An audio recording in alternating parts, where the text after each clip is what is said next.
Yeah, come in. Kids, listen. I just finished playing this game. I gotta tell you all about it. Jesus Christ. Again?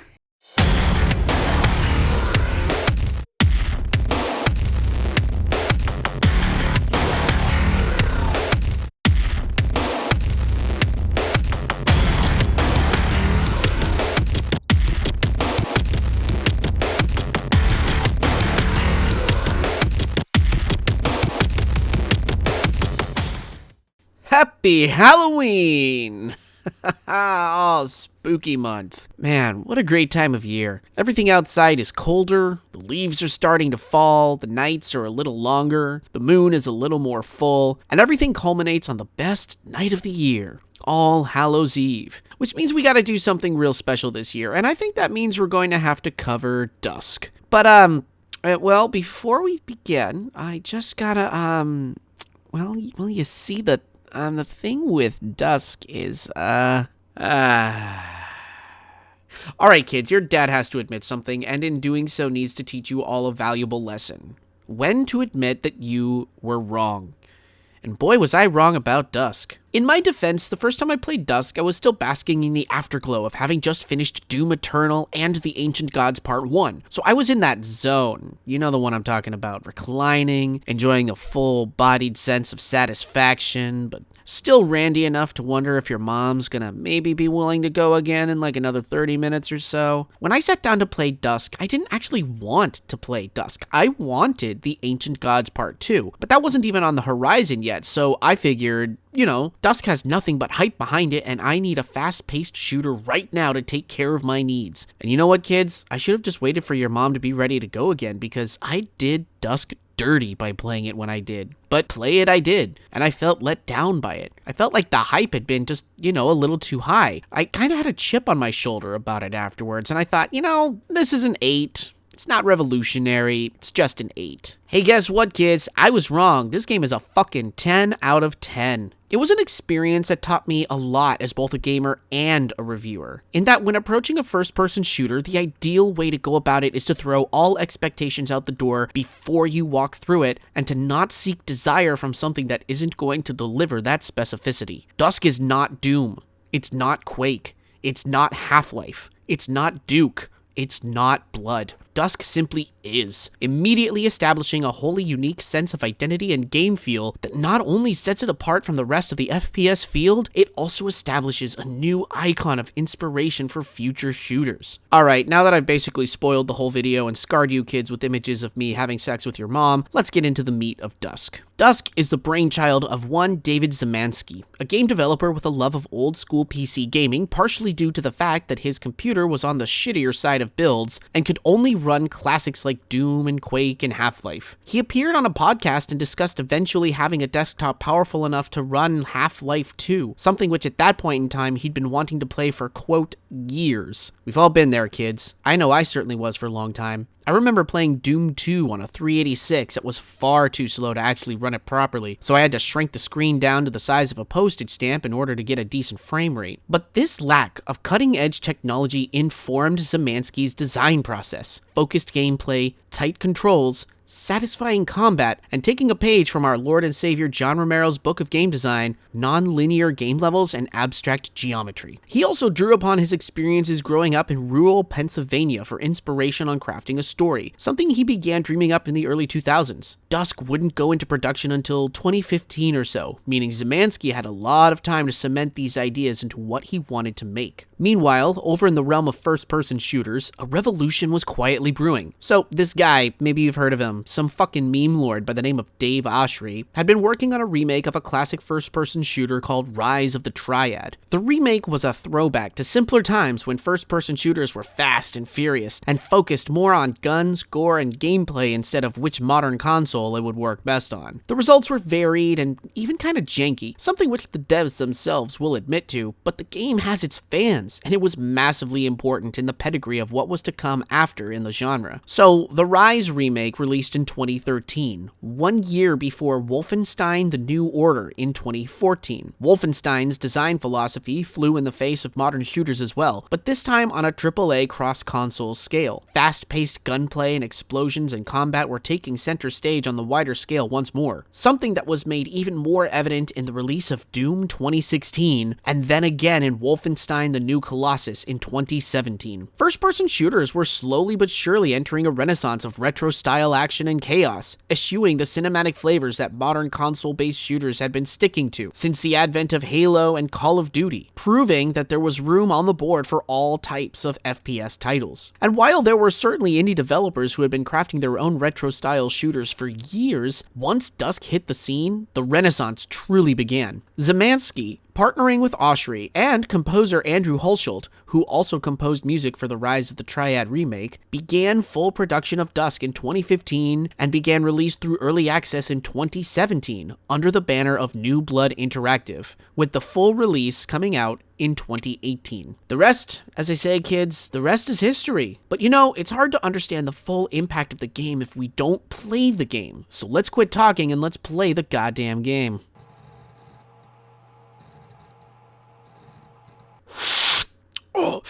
Oh, that's the stuff. Ooh. From the fake DOS loading screen whenever you boot up the game, to the pre-rendered introductory cutscenes, to the wall of text at the end of an episode, to the design choice to break up the game into 3 episodes of 9 missions each, Dusk exudes classic, retro shooter vibes effortlessly without feeling derivative. Pretty much throughout the course of the 7 or 8 hours you'll play through the game, one of the best aspects of the aesthetics is that Dusk looks like a game that legit came out back in 1997, but was just kind of forgotten about until recently. Crunchy, pixelated textures and low poly models and simple skyboxes. Zemanski commented that one of the hardest parts about making the game was trying to stop the Unity engine from making things look too pretty. He actually had to work hard to ugly it up, and the work paid off. This is a game I could easily imagine myself playing back when I was 14, but this aesthetic choice is complemented by some astounding visual effects running under the hood, such as lighting and blood spray and animation work. One of the most difficult feats that any media can accomplish is when creators put hard work and high effort into the creation of their art and make it seem as though it had been completely effortless. Dusk never, not once, ever appears as though it's trying to capture the look, or the feel, or the vibe of 90s FPS titles. And we all know what that looks like when a game is trying real hard to hit that spot and look or feel retro or throwback. But Dusk, just like Stranger Things, captures exactly what a game of that era was like while enhancing the good stuff to levels of modern enjoyment. Now, you kids that have been keeping up with the channel know that Dad is a sucker for a good story in a video game, especially when it employs an excellent sense of show, don't tell. And boy howdy does Dusk do well on that front. Just like an excellent steak joke, Dusk's story is a rare medium well done.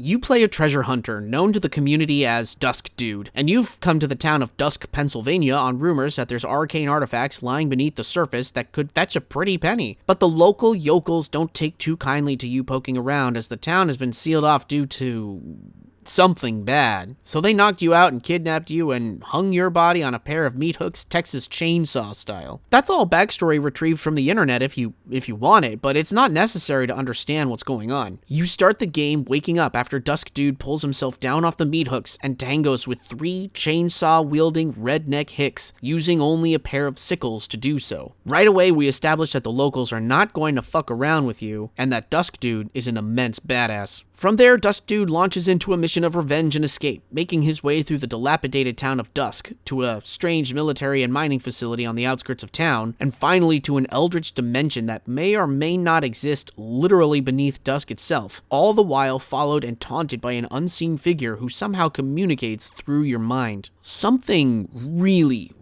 fucked up happened to the citizens of Dusk. Seems as though they went digging into the earth through their mining and found something dark and arcane that spoke to them. A cult formed, people were granted powers that drove them mad, led by a cult leader that drove them all deeper and deeper into madness. We see messages on walls left as warnings and laments. We journey through laboratories and factories, implying a far, far bigger plot than just a rural town gone cultic and pagan. And once we journey to the nameless city itself that serves as the origin for these dark forces, we get to see just how twisted and massive the scope of this all is. Dusk's plot veers left and right, at first seeming like a neat blend between Texas Chainsaw Massacre and Evil Dead, then introduces militaristic and industrial aspects for a somewhat post-apocalyptic Dawn of the Dead containment vibe, before steering all the way into cosmic horror and abstract imagery like a fucked up cross between Inception and At the Mountains of Madness. Straightforward levels give way to areas that play with both perception and geometry, sometimes looping back around on itself before literally flipping the entire world upside down. It's great!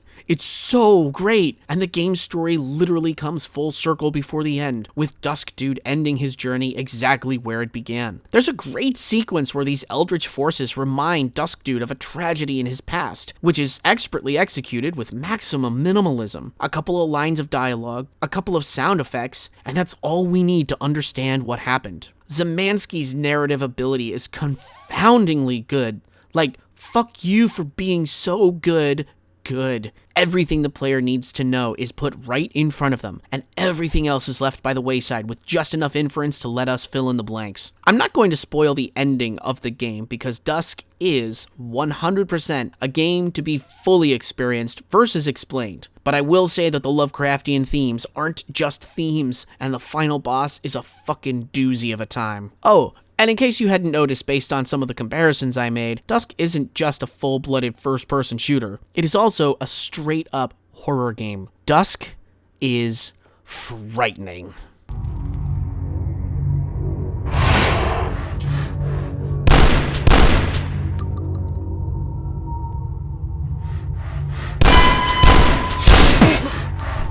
From start to finish, Dusk stays true to both the influences of 90s shooters and 80s horror. When I went into this game the first time I played through it, I had no idea that it was genuinely fucking terrifying in places. So imagine my surprise when I found myself rounding corners, checking for surprises, listening for enemies, and being jump scared out of nowhere. Zemansky understands horror as well as first-person shooters, which is on display in both enemy and environmental design. Throughout the game, there were multiple setups and payoffs, as well as surprising booby traps and cathartic arenas. All of this is expertly paired with Hulshult's dynamic soundtrack, but I'm gonna wait to talk about that in a different section of the review. Every time I thought that I was getting a hang on the game feel and the atmosphere, Dusk would offer up another reminder that I was smack dab in the middle of a terrifying sequence of events, cornering me and shocking me and building up the tension so high I actually felt it in my jaw. And yet, Dusk is not without a sense of humor.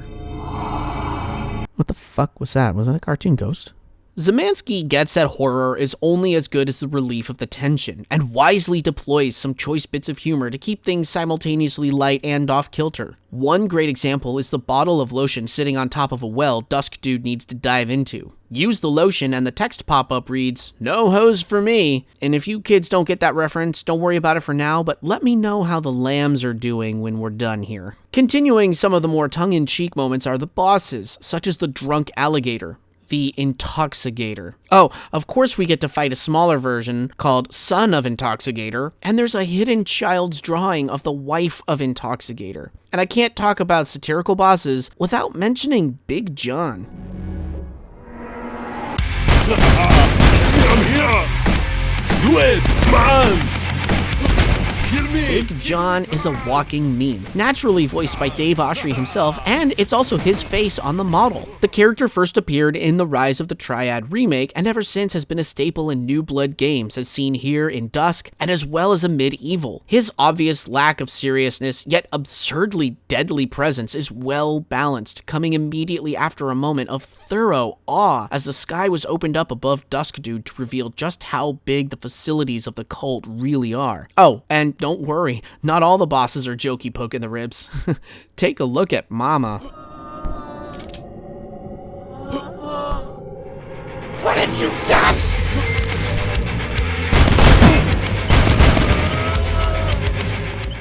Yeah, fuck all the way off with that, especially since there are mini-mamas that appear as regular enemies throughout the rest of the game. Fun!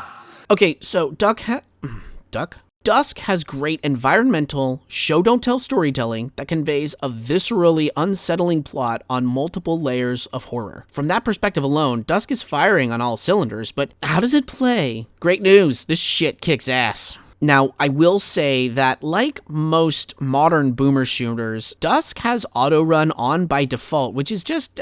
Okay, look, I'm an old man, and your old man isn't exactly hip on moving as fast as possible all the time. I've never understood having auto-run be the default, and I'd much prefer to hit the shift key to move fast when I want to. But that's a quick switch to flip, and it isn't a strike against the game's controls. Mouse speed and feel were perfect from the get-go. Something that I talked about in my Betrayer video is that it is very rare for me to hop into a shooter without adjusting the mouse sensitivity to get it just right. And yet here we are. Dusk's controls never felt anything less than perfectly under my command, simultaneously pixel perfect without being uber sensitive. That falls in line with Dusk Dude's walk and run speed, even under the tightest of corridors. Hitting that shift key to back the fuck up or dance around a couple of Wendigos never felt like I was flailing about, but instead was akin to dancing. Good stuff, indicative of the care and craft that went into the game's development. I know. By now, you're probably tired of hearing me just ladle praise after praise on top of this game, kids, but you've got to understand that when a shooter like this feels this fucking good, it deserves all of the overly wordy hype a dad can drop on it. Running, turning, bunny hopping. Dusk does what, Dusk does what, some other games, don't. Damn, that didn't work as well as I wanted. Can we cut that line out of the... Responsiveness is the name of the game here. Outside of precision, the controls offer a lot of flexibility. You can literally flip over in the air at any given point, allowing Dusk Dude to pull off cool tricks while jumping through the air, something that is encouraged by the lack of fall damage. And in the very few swimming segments, there's no oxygen meter, negating the fear of drowning, adding just slightly to the power fantasy within the brutal horror world. Speaking of power fantasy, Dusk's power-ups are great stuff. There's the fast fire totem, which does as it says on the box and speeds up your fire rate exponentially. There's the climbing hooks, which let you climb up any surface while holding down the shift key. Jumping from wall to wall is way more fun than it ought to be. But the slow motion syringe is just, chef's kiss. Fuck, my god, how empowering this one is. Grab the syringe, time slows down to the barest of crawls, moving only when you move or shoot, and gives you so much freedom to plan your attacks in the most chaotic of situations. Pulling a matrix and watching bullets slowly pass by is fucking rad as fuck. Take a look at this.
when you're not picking up power-ups, there's still an entire layer of environmental interaction for you to discover. The game engine allows the player to pick up almost any object in the world, from barrels and boxes to rib cages and vases. Cool thing about this is that you can use this mechanic to stack shit so that you can reach secret areas, as well as straight up toss things at enemies to do damage to them. You can turn on sinks to get a sip of water and recover a point of health. You can start a campfire and pick up a piece of meat to cook in the fire and then eat for health. You can twirl your guns while holding them, and this will actually do damage to enemies. There's an achievement for it too. Usually, stuff like this is a little overwhelming for me. The picking up of items and manipulating them and figuring out what you can or can't do with them, but DUSK's implementation is fairly straightforward while offering complex options, adding a brilliant mechanic to a game already filled with brilliant mechanics. Which, at last, brings us to the guns. DUSK's arsenal brings a very unique set of ballistics to the table, one which I certainly wasn't expecting to have to get used to, but trial and error made me appreciate every last gun in my collection. First, we have the basics. Pistols are the bare minimum expectation, and you can also carry 2 of them. Shotguns are mean and effective, and you can also carry 2 of them, flipping them Terminator style. Super shotgun, of course, which can fucking explode trees. Assault rifle for spray and pray, and a hunting rifle, which can and will one-shot most of the lesser enemies. If you can't one-shot something with the rifle, that's a sign that you need to get creative real fucking quick, which is good for you because the game has some real nasty creative weapons. Once upon a time, before Half-Life was released, I read an interview with Valve talking about a weapon they were going to feature in the game called a Gauss rifle that could literally shoot through walls. I was hype for that weapon, and when it wasn't in the finished game, I was severely disappointed. Happily for me, however, DUSK's crossbow fills that void with magic eldritch arrows that shoot through walls, through enemies, hell, through anything. Set up a line of monks, fire your arrow, and watch the carnage as the whole line goes down. It's also helpful when you're facing down something awful, hurtful, and you want to stay out of the way, so you shoot from around the corner. Also in your corner is the mortar, with bouncing explosives that will either go off if they hit something, or if you right-click the mouse for an alt-fire. Now, on most of the other weapons, when you right-click, it does a kind of down-the-sights zoom-in. But with the mortar, drop 4 or 5 mortars in a circle, right-click to get off a gang of explosives, and the red mist goes flying. Now, DUSK doesn't have a BFG equivalent, but the Riveter is as close to one as it gets. Half rocket launcher, half nail gun, the Riveter is easily DUSK's most iconic weapon right beside the melee sickles, shooting rapid-fire explosive rivets. Great for groups or boss fights as long as you're not too close to the action, and it's so satisfying. DUSK's enemies are no slouch either, especially on Cero Miedo difficulty, which is what I played on. Cero Miedo is the equivalent of ultra-violence, and yet it's also kinda halfway towards nightmare difficulty as well. Everything hits harder and takes more damage on this difficulty, and a surprise encounter can turn DUSK dude into jelly real fast if you're not light on your feet. It's almost a little Dark Souls on this setting, kids. No joke, there are moments when bosses or mobs will pop out of the dark or around the corner and flank you hard, and you'll be dead in seconds. Quick save often, and consider yourself warned. Enemies run the gamut between 3 general groups. The DUSK redneck cultists, including leatherneck chainsaw men, monks in green and purple variety, undead bulls, scarecrows with shotguns and magic, stuff like that. Then there's the military, who were sent in to quell the cult's rising but got recruited instead. Basic bitch soldiers, flamethrower dudes who explode when they die, mad scientists, those weird cybernetic mama things. And finally, more Lovecraftian shit, like the Iron Knights, the Bone Monks, Wendigos, Jesus God, whatever the fuck these things are. I hated them. I really fucking did. All of them have their strengths and weaknesses, and you'll figure out which weapons work best on whom, but none of them ever felt unfair or unbalanced in the slightest. Deployed like perfectly timed jump scares or rising tension, the enemy variety is both welcome and kind of horrible, as you'll start to thank your lucky stars that you're moving away from one group, only to realize that the next group you're walking into really hurts in very different ways, and by the end of the game, the cult will be throwing everything at you from every variety of enemy group. The penultimate level is a lengthy, strenuous gauntlet where every single enemy type will pop up in waves and groups until you're faced with a boss fight at the very end. A stressful, taxing endeavor that will test even the best players of the game, and the only way I got through it was quick saving in the small gaps between waves. It's honestly a fantastic final gauntlet to get through, putting your skills through the ringer one final time before you hit the finale. Behind every action you make along the way is the So Good I Hate It soundtrack by Andrew Hulshult. You know, I'd heard Hulshult's work on the internet before. Hell, I had played through The Ancient Gods Part 1 before I played this game, so I knew that he could create some tracks that absolutely shred the heavy metal. But holy shit, I was unprepared for the dense atmosphere he can create with his music. Ominous, dreadful, terrifying. Hulshult's score knows exactly when to lay down slower, synth-heavy tracks that would be at home in a John Carpenter film, just as much as it knows when to let the high-speed guitar heavy metal friggin' rip. When I came into Dusk the first time I played it, I really thought I was walking into a bang-bang shoot-'em-up with metal tunes in the background that would make me feel like I was the biggest badass in the Midwest. But instead, I got cosmic dread, American Gothic terror, and industrial body horror, sometimes all at the same time. Hulshult's work is phenomenal and essential to the experience. Put some headphones on and listen to this.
Dusk is the kind of shooter that comes along every now and again, rewrites a bunch of rules, lays down some new laws, and does so not because it's trying to, but simply just because it does. Dusk isn't here to be the next big thing. It's too busy providing an experience with a capital E, drawing from the nostalgia of the past while utilizing the tools of today. Szymanski and Oshry and Hulshult found lightning in a bottle and created a work of gaming art that is immediately iconic and timeless. As much as it scared me, as much as Cero Miedo difficulty scarred me, I came back for more, again and again, devouring this playthrough in a couple of days, hungry and addicted to the experience. The last time I played a shooter like this that grabbed me to such an extent was, ironically, Doom Eternal, which is a great lesson to learn, kids. If you've got your heart set on something and you figure nothing else will do, don't try to get into something else as a distraction, because you never know when you'll give a masterpiece the short shift on accident, just because it isn't what you wanted in that moment. As for me, I'm glad I've been running this channel and used it as an excuse to come back to Dusk and see it for the achievement it really is. A 10 out of 10